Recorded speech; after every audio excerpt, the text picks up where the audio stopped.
श्री गणेशाय नमः।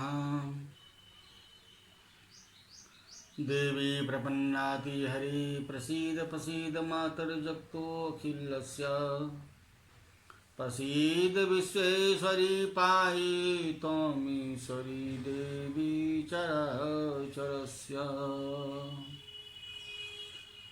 ओम प्रवक्ता आधार पुरुषस्य नामः डॉक्टर कृष्ण नारायण झा, सहायक प्रोफेसर, जूथालाल संस्कृत महाविद्यालय मझौलिया, पश्चिमी चंपारणम,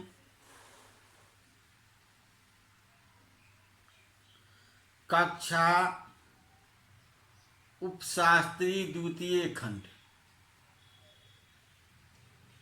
इसमें निर्धारित पुस्तक का नाम है काव्यदीप का, जो श्री कांति चंद्र भट्टाचार्य द्वारा संकलित है।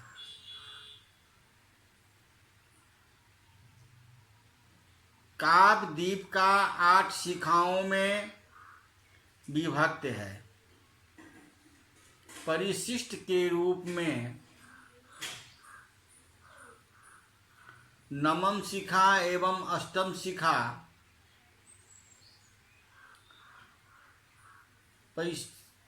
परिशिष्ट के रूप में रचित है। आज का विषय है काव्यदीप का तृतीय शाखा में, काव्यदीप का के तृतीय शाखा में काव्य का भेद और रस भेद की व्याख्या। तो आज का शीर्षक है काव्य भेद और रस भेद। काव्य किसे कहते हैं, ये कितने भेद होते हैं, रस किसे कहते हैं, ये कितने भेद होते हैं, इनकी व्याख्या करने जा रहा हूं।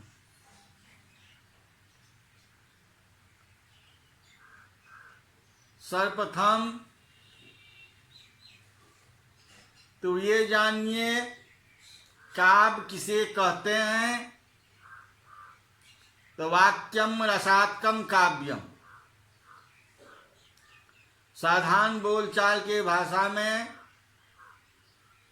वाक्यम रसात्मकम काव्यम, वाक्य में जब रस युक्त बात हो तो उसे काव्य कहते हैं। रस एवात्मा सारूपतया जीवनाधायको, रस जो है सो काव्य का आत्मा है, जीवन धारक है। रस एवात्मा सारूपतया जीवनाधायको तेन बिना न काव्यस्य प्रतिपादित्वात्, इनके रस के बिना, रस के बिना काव्य नहीं हो सकता है। उदाहरण के रूप में, उदाहरण के रूप में ये भी कहा जा सकता है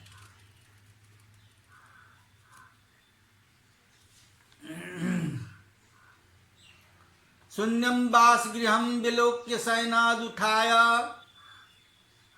किंचित् क्षणे निद्रा व्याजमुपागत तस्य सुचिरं निवर्त पत्तिरुमुखम, तेन बिना काव्यस्य न पादिपादित्वात्। मधुदुरेफा कुसुमैक पात्रे पपो प्रियाम स्वानुवर्तमानः सुखेन च स्पर्श निमित्ताक्षिम मृगम कंडुलात कृष्णसारा। अब इस श्लोक का अर्थ है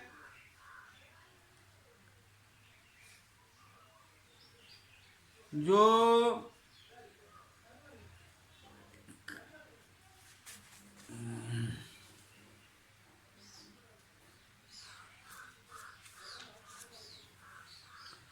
शून्यम वासगृहं विलोक्य शयनादुत्थाय किंचित् क्षणे निद्रा व्याजमुपागतस्य शुचिरं निवर्त भत्तुर्मुखम्।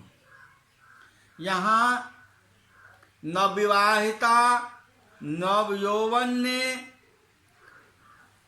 शयन कक्ष में सखी जनों से रहित होने से शून्य देखकर सज्जा से धीरे से थोड़ा सा शरीर के ऊपरी भाग से उठकर नींद के बहाने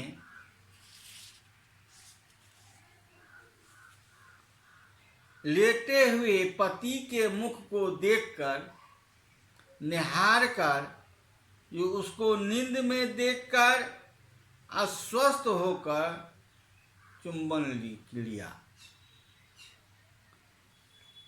चुंबन जन्य आनंद से पति के कपोलों को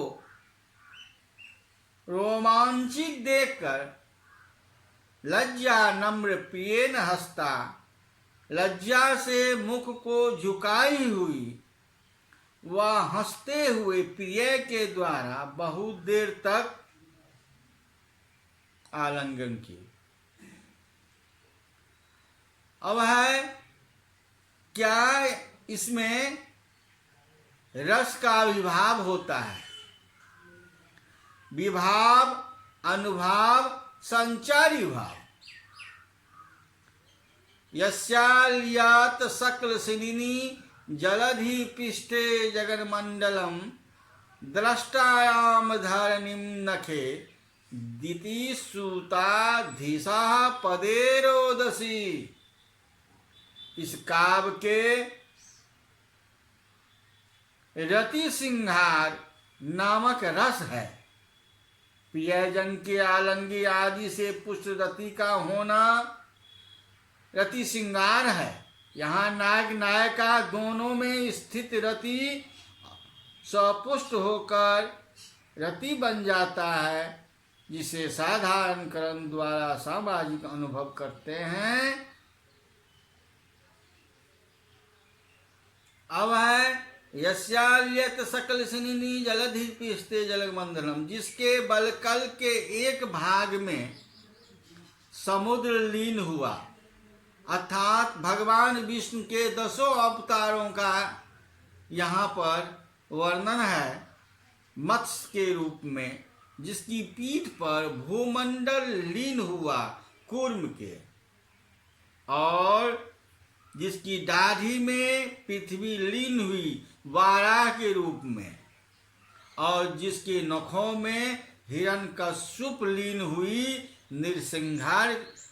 नरसिंहा के रूप में, जिसके चरणों में पृथ्वी एवं आकाश लीन हुए वह 52 के रूप में, और जिसके क्रोध में क्षत्रिगण लीन हुए परशुराम के रूप में, और जिसके सर में रावण लीन हुए राम के रूप में, और जिसके हाथों में प्रलंबासुर लीन हुआ बलराम के रूप में, और जिसके ध्यान में ब्रह्मांड लीन हुआ तो बुद्ध, जिसके कृपान में मलेच्छगण लीन हुआ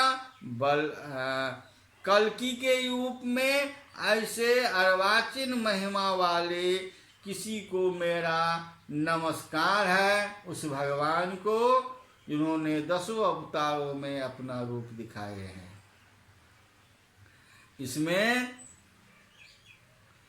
क्रोधे क्षतगणः सरे दशमुखः प्राणो प्रलम्बासुरो अध्याने विषम सावधारिमिक कुलम कस्मे चितस्मै नमः।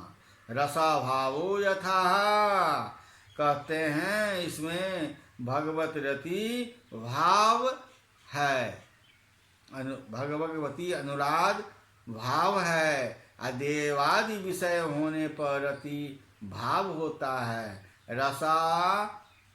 रसाभाव रस का अनुचित रूप से प्रवर्तन, जैसे मधुदुरेफा कुसुमैक पात्रे पपो प्रियाम स्वानुवर्तमानः शिशेन च स्पर्श निमित्ताक्षी मृगम किंदुल कृष्ण सारः। अपनी प्रियतमा की अनुसरण करता हुआ कामदेव जब साक्षात महादेव को ध्यान को भग्न करने के लिए चलता है और अपने पुष्पों की बाणों से कामदेव ने महादेव को तपस्या भंग करते हैं, तब त्रिनेत्र जल से महादेव कामदेव को भस्म कर देते हैं। उस समय की यह मधुदुरेफा कुसुमैक पात्रे, जब कामदेव भगवान शंकर के ध्यान को तोड़ने के लिए, भग्न करने के लिए चलते हैं, उस समय की वातावरण जो हो जाता है, यह श्लोक द्वारा श्री कालिदास जी लिखे हैं कि मधुदुरेफा कुसुमैक पात्रे, अपनी प्रियतमा के अनुसरण करता हुआ भौरा जो है सो फूल अर्थात पुष्प रूप में एक ही पात में फूल का रस पीने लगा। और कृष्णसार मृगनयनी, मृग भी प्रिय के सिंह से आंखें मूंदी हुई मृगिनी को सिंह से खोजलाने लगते हैं, अर्थात कामदेव उसमें प्रवेश करते हैं। अत्र यहाँ संभोग श्रृंगार का पक्षी एवं पशु का विशेष होने से रसाभाव है। इसी प्रकार और भी रसाभाव भी आगे चल के हम आपको दर्शाएंगे।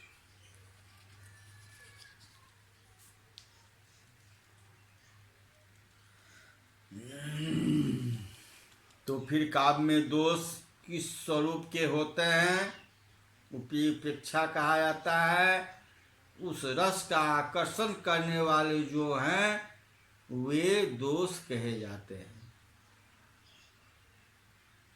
जैसे कानापन, लंगड़ापन आदि शरीर के द्वारा आत्मा को दूषित करते हैं, उसी तरह श्रुति दृष्ट अपुष्टा आदि दोष शब्दार्थ के द्वारा, जैसे मूर्खत्व आदि साक्षात ही आत्मा का आकर्षण करते हैं, उसी तरह व्यभिचारी भाव आदि से स्वभाव शब्दवाच्यता आदि साक्षात ही काव्य के आत्मभूत रस का आकर्षण करते हुए काव्य के आकर्षण कहे जाते हैं। इसे विशेष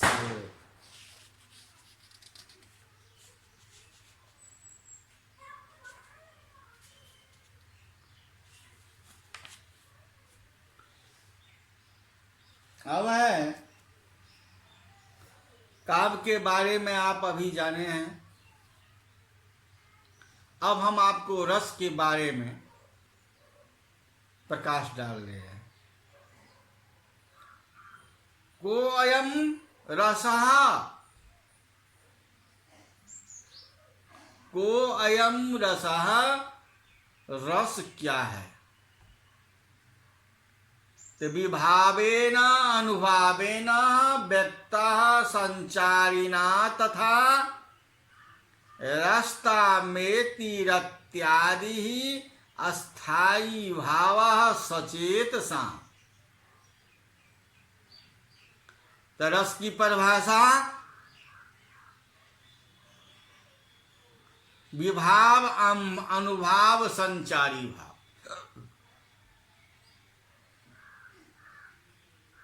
साधारणतया तो रसात्मकम वाक्यम काव्य है ऐसा कहा था और वाक्य का निरूपण कर लिया गया। अब वह रस क्या है इसके बारे में जानिए।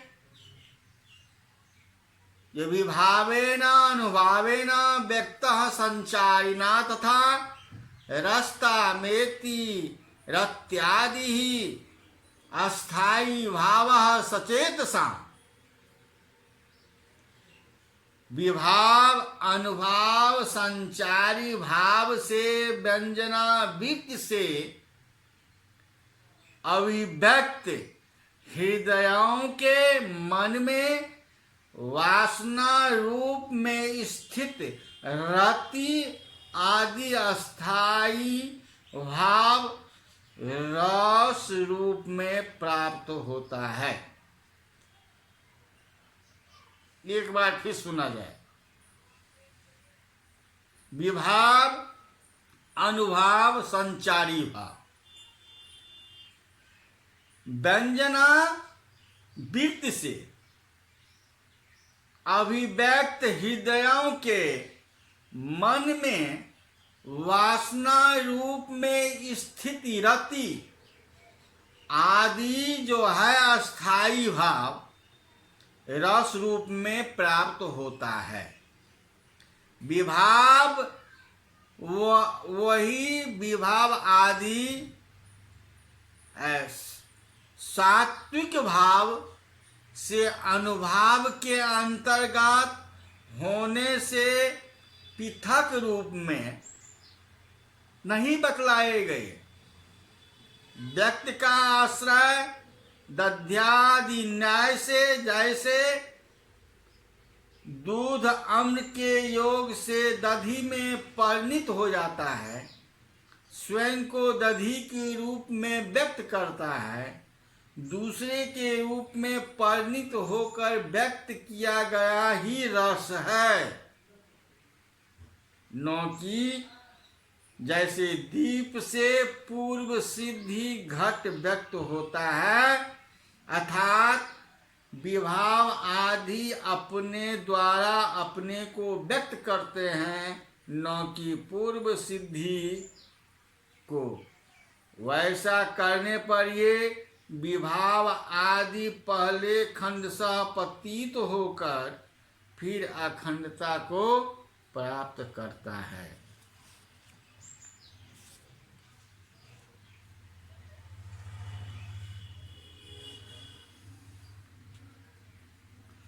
अभिनव गुप्त ने कहा है, रस प्रतीत होते हैं। ऐसा कहना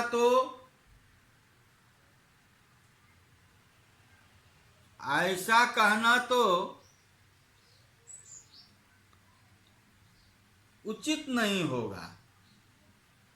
भात पकाता है ऐसा व्यवहार है, अर्थात चावल पककर भात होता है, किंतु भात पकाता है। वैसे ही विभाव आदि के द्वारा अपने से अपने को व्यक्त करने को रस प्रतीत होते हैं। ऐसा कहा जाता है।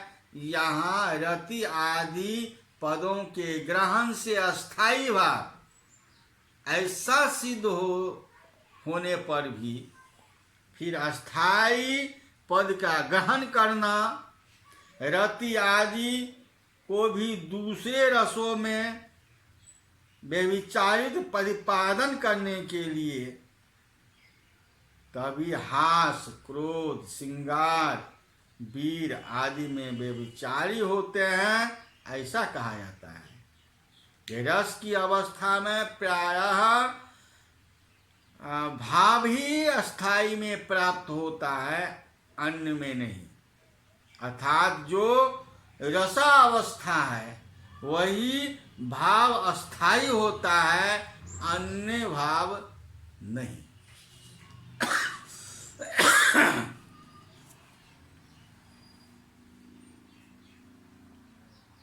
अब रस की दूसरी परिभाषा जाने। सत्वोदेका खंड प्रकाश नंद चिन्मय वेदांतर स्पर्श शून्यो ब्रह्म स्वाद सहोदर।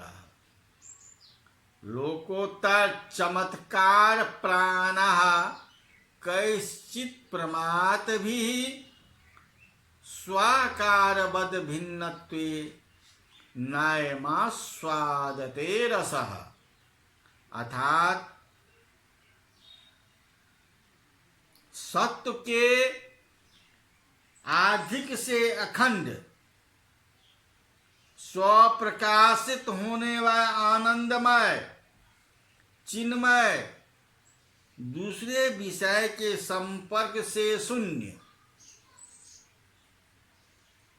ब्रह्म साक्षात्कार के समान अलौकिक चमत्कार स्वरूप जीवन वाला यह रस कितने ही हृदयों के द्वारा अपने आकार सदृश अनुभव अभिन्न से आस्वादित होता है। रज एवं तम से अछूता मन ही सत्य कहलाता है। रजोगुण तमोगुण सतोगुण। रज तमोगुण जिसके पास नहीं है, मन ही सत्व कहा जाता है। इस प्रकार कहे गए बाह्य पदार्थ के लिए विमुख बनाने वाले विलक्षण आंतरिक धर्म है सत्व। उसका उदय तक अर्थात राज और तम को दबाकर प्रकट होना, ऊपर आना यहाँ हेतु है। उस प्रकार से अलौकिक काव्य के अर्थ का अनुशीलन है। तो अखंड यह एक ही है। विभाव आदि भावों का एवं रति आदि भावों का ज्ञान सुख एवं चमत्कार वाला है। इस विषय में के कारण आगे बताएंगे जो स्वप्रकाश सत्वम आनंदमय चिन्मय आदि भी वक्ष्यमान रीति से जानना चाहिए। चिन्मय इसमें स्वरूप अर्थ में मयट प्रत्यय हुआ है।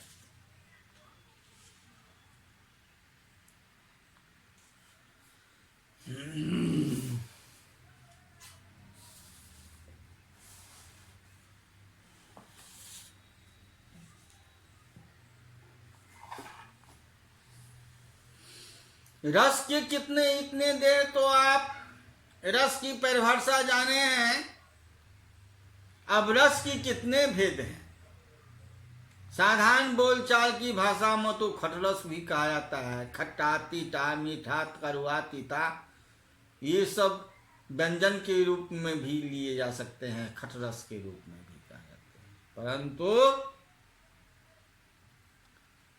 सिंगार हास्य करुण रौद्र वीर भनायका बीभत्स भूत संगयो चेष्टद्यो काव्ये रसा स्मिता।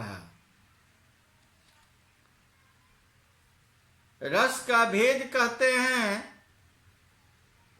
कि सिंगार हास करुण रौद्र वीर भनायक बीभत्स और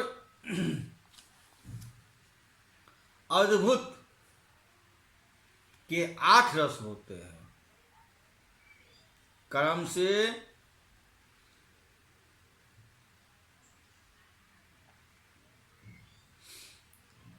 उदाहरण के रूप में जानिए कि गिरिराज हिमालय की पुत्री पार्वती भी ताजे खिले हुए छोटे कंदम पुष्पों के समान कंटकित अंगों के द्वारा अपने भाव शिव विषयक अनुराग प्रकट करती है। लज्जा की दृष्टि से नीचे कर अन्य दिशा में मुख फेर कर खड़ी हो जा गई है। यहाँ पर भगवान शिव अवलंबम विभाव है। वर्णित वसंत सुषमा उदीपम विभाव है। रोमांचित अनुभाव है और लज्जा व्यभिचारी भाव है। तो इन सबों से अभिव्यक्त पार्वती का अनुराग श्रृंगार रस के रूप में परिणित हो जाता है।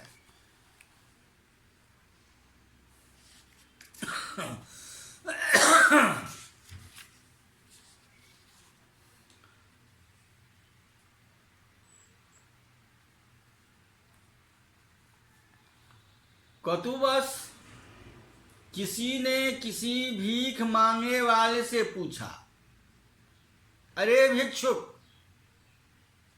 क्या तुम मांस का भी सेवन करते हो?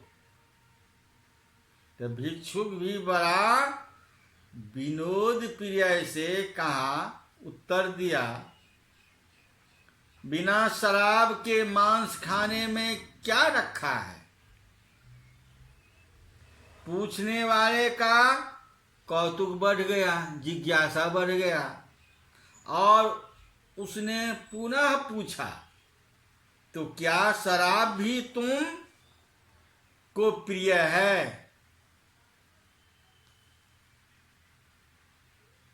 तो उत्तर देता है भिक्षुक, शराब के साथ वेश्या मजा नहीं देता है,